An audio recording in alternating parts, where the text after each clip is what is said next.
Welcome to the world. Welcome to a wonderful, beautiful place. Welcome to inventory management. This is CoFH, Vanilla Plus Satchels. So, you might have guessed, yes, this is all about backpacks. But they're not called backpacks in this, they're called satchels. If you have played Thermal Expansion or any of its friends in the family of the Thermal series, you will have probably seen satchels, and there are several different kinds. This is basically a really efficient backpacks mod, and this is not with Thermal Expansion installed. This is a more vanilla style version of it. Yes, you can go absolutely crazy with Thermal Expansion style, but this is Vanilla Plus satchels. So, how does this work? Let's start with the basics. One, how do you make one? A satchel is made simply with some kind of wool made with some leather wrapped around it. So basically you've got a leather wrapped wool box, and that equals a satchel. How does that work? Well, it's Minecraft. So moving on from that, you can use this to craft it up to another layer, which will then start holding more items and give you more options. Yes, there are different options for this. No, you cannot put them on and wear them on your back, but they are still very useful nonetheless. So by doing this, wrapping this in iron, you can make an iron satchel, and then wrap it in gold and make a gold one, and diamond, and then emerald, and so on. So what do each of these do? If I right-click a leather or a regular one, you'll get 9 extra inventory slots. Yes, it's useful. No, it's not a lot. In the modded environment, this can be quite small, but it is ever so expansive. So if you click on the side here, it tells you a little bit about it. It's a satchel. Lets you carry more things. Will not store some objects.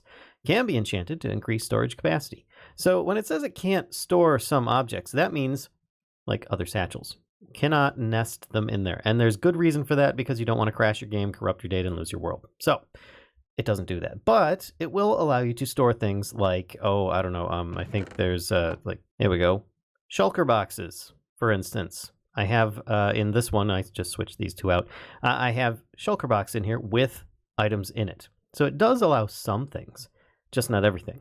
And this is a vanilla item, so therefore it's vanilla plus, well, in a way. So of course you move on down the line. Iron satchel gives you an extra row, gold gives you 2, diamond gives you 4, emerald gives you 5, and so on.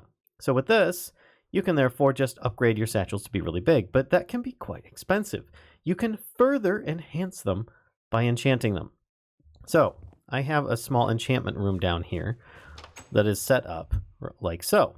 If I wanted to, I could, let's actually click on the, not on this, click on the enchantment table here, put a satchel in place, and I can then add in holding of sorts, among other enchants, depending upon what you have available. And what this will allow you to do is expand it magically. So to show an example, I have 4 glowing ones over here. These are all standard entry-level satchels. These are not the the iron, gold, emerald, or diamond. This is your standard leather ones. This one here with holding 1 automatically added another row. Holding 2, holding 3, and holding 4. Of course, you can enchant these on your other versions as well, thus making it a very highly storing satchel, just by adding in some enchantments on there, as well as, some ingredients, depending upon how you want to do it. Now, yes, there is still plenty more to go on this. This is just the basics on how these work. If I hold shift, in this case it says here, hold shift for details. You can see it says stores and collects items. Can be secured. Use on an inventory while sneaking to transfer into it. Use while sneaking to configure.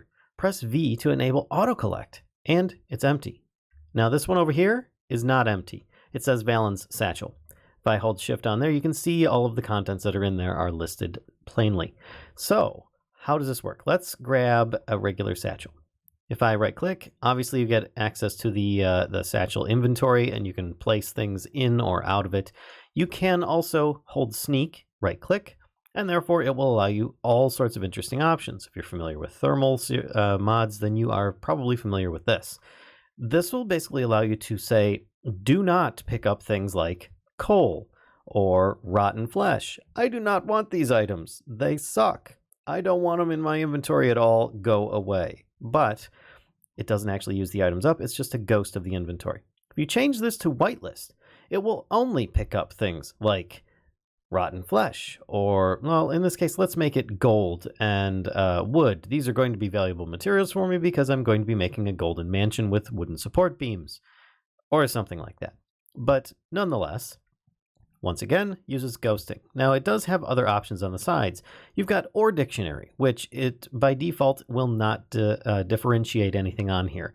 You can turn that on and off. What that means is basically if you have one copper ingot from one mod and a different copper ingot from another mod, ignoring OR dictionary, it will pick up all of them and apply them all equally. If you use the OR dictionary, it will only apply to that specific type that you put in the Satchel filter.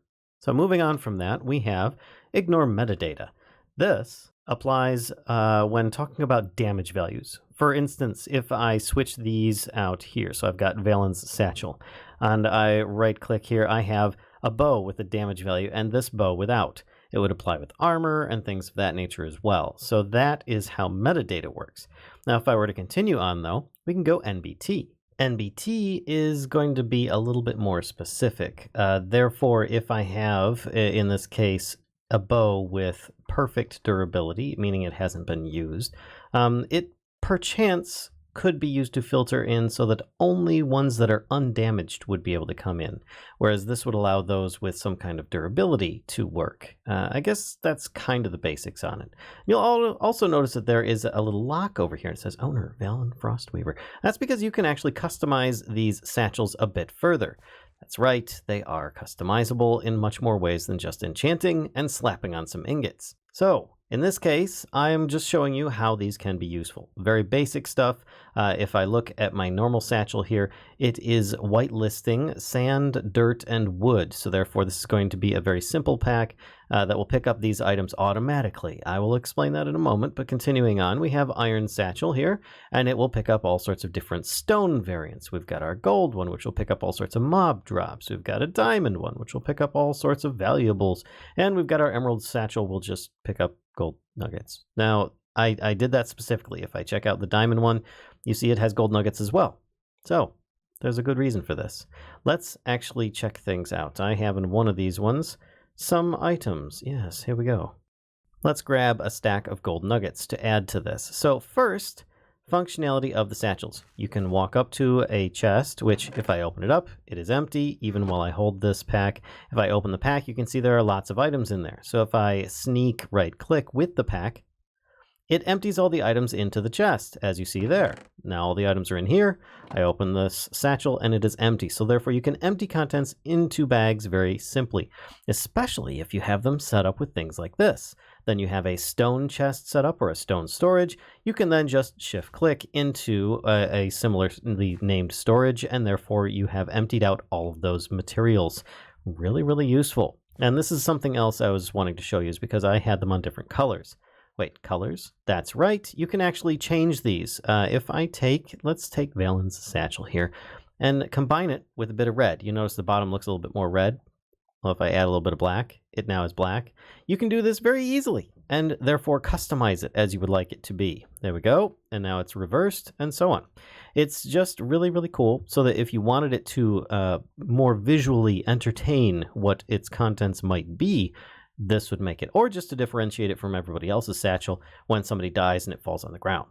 But that's not all. There's plenty more still to go. So if I were to further demonstrate that there was also a lock. Now, what I'm talking about is by taking a satchel. Now, in this case, this one already has it on it. It has a lock, in other words. So if I take a satchel, combine it with a piece of obsidian, in this case, it will then make a satchel. Wait. That doesn't sound right. It is correct, because if you notice, there's a slight difference in this. Access, public access. This one doesn't say anything about access at all. Well, let's go over that a little bit. If I sneak right-click to go into the settings menu of the satchel, Valen's satchel in this case, we can see that the owner is Valen Frostweaver. By adding that obsidian, it adds the option to lock its inventory so that people can or cannot access it at your desire. Of course, they can always just throw it in the fire and it's lost forever. But still, you can therefore have it unlocked. You can have it restricted, therefore people privy to your friends list can access it, or you can have it owner only so that only you have access to it. And of course, if you have a friend list that you're interested in setting up, you can simply type in /CoFH friend GUI, and therefore you can set your friend options, like so. And it'll bring up your friends list, and you can add or subtract people from it so that they can access your backpack or your satchels or whatever you'd like to call them yourself whenever you want them to. And therefore you can make this like a team type thing, or just keep them away from those people that might want to troll you. So let's talk about the best part of satchels, and that is the AutoCollect option. So by pressing V by default in the keyboard, which you might be able to change that in the controls if it's conflicting with something, but pressing V will say AutoCollect enabled or disabled. And here's the thing, enabled. If I go over to this one, it's enabled. Over to this one, it's enabled. You can individually enable or disable them depending upon how it's set up. And by pressing T to see the chat, you can see it's just the same message. So by enabling all of these, let's make sure that's enabled. Disabled, oh, let's enable that one too. So I've got all of these ones are now currently enabled. Now, each one, as you noticed at the earlier parts of the video, were set up with all sorts of different filtering setups with some dirt, some wood, stones, some mob drops, all sorts of valuables, as well as the overlapping gold nugget in a couple of these, which is something that I wanted to show. So let's throw all these on the ground. And it's just all sorts of stuff from each of the different categories. We're going to throw all these out. Those are just part of demonstration, and a bunch of gold nuggets. So let's see how this goes. Now, with everything enabled, I should automatically pick it all up. And you can see coal ore did not get distributed because it's not part of the filtered list. So therefore, it's not going to pick things up. If I black this thing, it will not pick it up on the satchel, but it will go into your normal inventory. So therefore, you still will pick things up. But yeah, that's just kind of a thing. So let's look back over. We've got sand, dirt, and oak wood. This picked up dirt and wood as expected. This one here picked up the different stone types. This one here picked up mob drops. This one here picked up valuables. Now I had a whole bunch of tools in here already, but it picked up valuables, including all of the gold nuggets. And the emerald satchel, it's got a bunch of tools in here, but there's no gold nuggets. Why not? Reason being is because if you are to use items typically in vanilla Minecraft, the further it is to the left of your hotbar or in your inventory, depending upon its placement, it will go into that first. So if I have, for instance, two different kinds of arrows, I've got a stack of regular arrows and a stack of spectral arrows. If I use a bow, to coin an example, I can therefore shoot a regular arrow shot, and it will use up one of the standard arrows. If I switch these two, then I do another shot, it will use the other arrow, the spectral arrow. So that is kind of how it works, more or less to the left first and then to the right. So placement in your inventory might make a difference for which one it's going into if you have multiples, but otherwise, once the diamond satchel fills up, it will then overflow into the emerald satchel. And that, my friends, pretty much takes care of everything that there is about the Satchel Vanilla Plus mod that I have to tell you about today.